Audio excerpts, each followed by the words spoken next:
12 kilometers to the southeast, tanks of the Combat Command Reserve move towards Bigonville.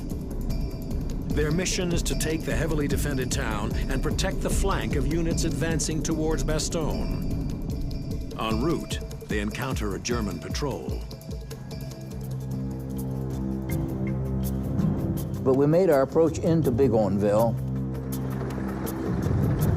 and I pulled our tank up behind the railroad track.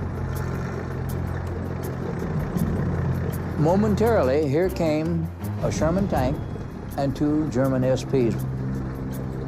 They captured an American Sherman and painted out our stars and painted on their cross. And when I came up behind the railroad track, my hull was in defilade. Defilade, the tank comes up from the rear, and as it approaches up, its gun points over the hill. That's called hull defilade because the hull is not seen by the enemy. The gunner's periscope was about 14 inches higher than the tube. The gun was looking at the track.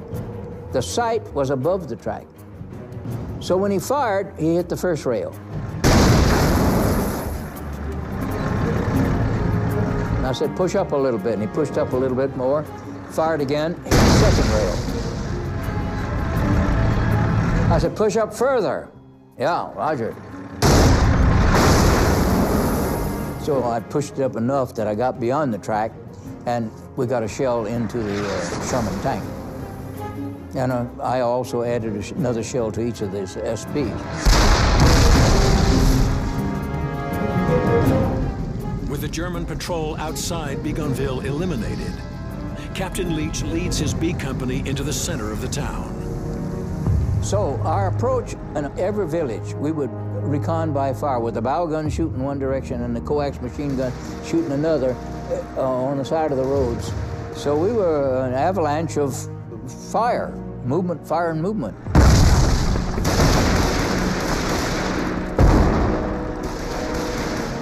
We fought in the hatch open mode, so you could see the targets, quickly. With the periscope, you're limited. You're blind except for where you're looking.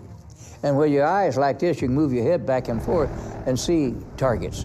So we could engage quickly, but the enemy could also engage us quickly because we're exposing ourselves. So we had a lot of injured tank commanders as a result of fighting unbuttoned. Our infantry had failed to clear out all the houses. The German soldiers were still in some of these houses. But my tanks were all over the streets. And moments later, I'm hit. The bullet went into the helmet, as you see right here. It cut the sweatband off of my head, and this I had underneath. And here is where the bullet hit my head and knocked me out. So I passed out and fell into the turret floor. They jokingly said, "Captain, get your butt back in the turret, you got work to do." Well, I did have work to do.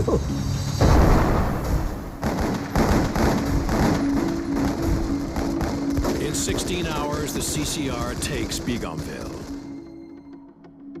And on December 24th, General Patton orders them to join the main attack towards Bastogne, and they spend Christmas Day moving west. Finally, on December 26th, the tanks of the Combat Command Reserve are poised to launch one of the most daring armored charges in the history of tank warfare.